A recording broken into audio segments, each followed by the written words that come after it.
Assalamualaikum warahmatullahi wabarakatuh. Saya Sarul Ramadan dari Fakultas FTKI, jurusan Sistem Informasi tahun 2018. Saya di sini ingin menjawab pertanyaan-pertanyaan UAS dari mata kuliah Ceng Manajemen R02. Soal nomor 1, hal apa saja yang perlu dipersiapkan untuk menciptakan perubahan cara merancang sebuah pesta perubahan. Nomor 1 itu jawabannya ada pastikan bahwa orang-orang di organisasi mengerti perlunya dan pentingnya perubahan dari waktu ke waktu bagi perusahaan dan bagi mereka. 2. Libatkan semua orang dalam perubahan di tempat dan di departemen masing-masing agar mereka merasa bahwa perubahan bukan merupakan perintah dan paksaan dari atas. Yang ketiga itu ada sederhanakan apa yang dapat disederhanakan, jangan sebaliknya, baik dalam komunikasi maupun dalam sistem dan produk dalam era digital. Banyak hal yang dapat diambil ahli oleh teknologi dan teknologi informasi atau TI. 4. Ada persiapkan program perubahan yang sistematis, berikan pelatihan dan kesempatan kepada semua yang berkepentingan untuk menerapkan perubahan dari cara dan situasi kondisi lama ke cara dan situasi yang baru. Jangan menutup-nutupi kesalahan. Terus ajukan dan dorong semua karyawan untuk terbuka dan berani dalam menyampaikan pendapat, kesan, dan kritikan kepada program baru yang dijalankan. 6. Ada perhatikan emosi dan logika agar berjalan dalam keseimbangan.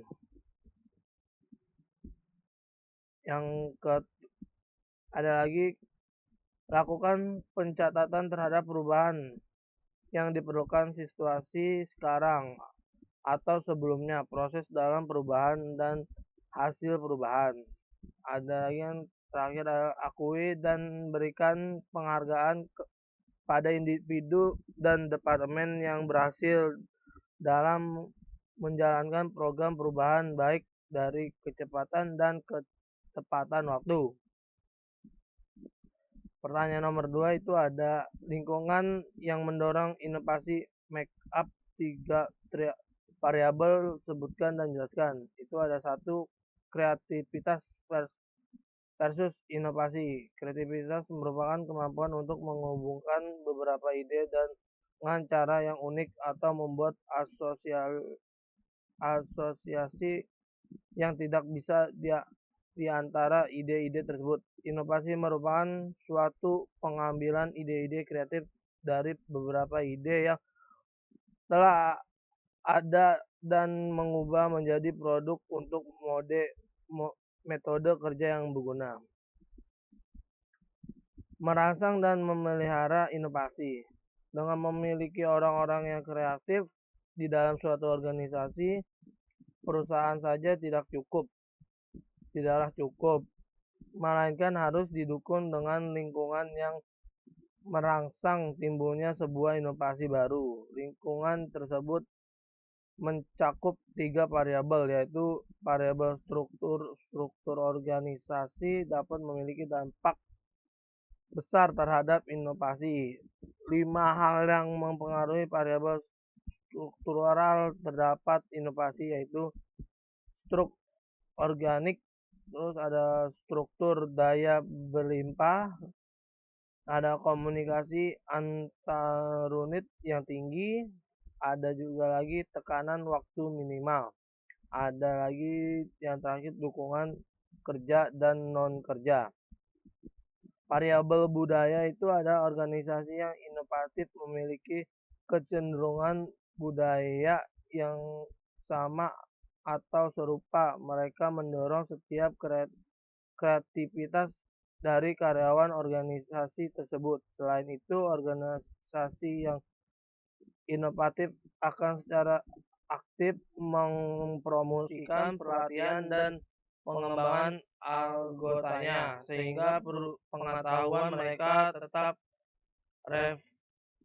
relevan dan mendorong individu menjadi juara ide. Yang ketiga, pertanyaan nomor 3 itu adalah sebutkan dan jelaskan teknik-teknik dalam organization development. Pemikiran desain dapat mempengaruhi sebuah inovasi. Pemikiran desain dapat memunculkan suatu hal yang mengubah yang belum ada sebelumnya dengan melibatkan pemikiran desain. Manajer memahami lebih dalam apa yang diinginkan dan dibutuhkan oleh pelanggan.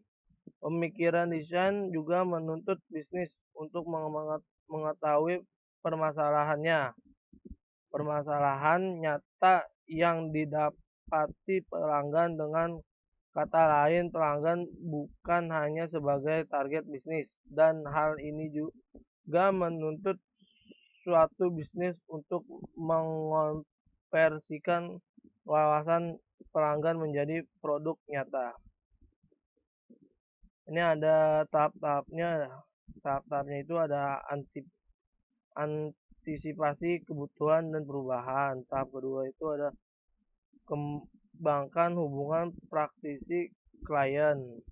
Ada lagi phase diagnosis.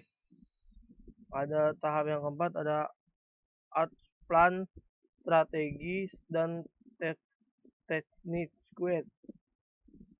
Yang kelima ada self renewal, monitor, and stabilize. Ini pertanyaan keempat itu ada apa saja yang diperlukan atau diperhatikan dalam melakukan perubahan baik pada organisasi maupun instruksi. Untuk dapat mengolah perubahan dalam organisasi dapat dilakukan dengan beberapa hal berikut. 1. Menotivasi perubahan. Perubahan merupakan proses untuk menuju suatu yang baru, oleh karena itu diperlukan komitmen yang tinggi dari anggota organisasi.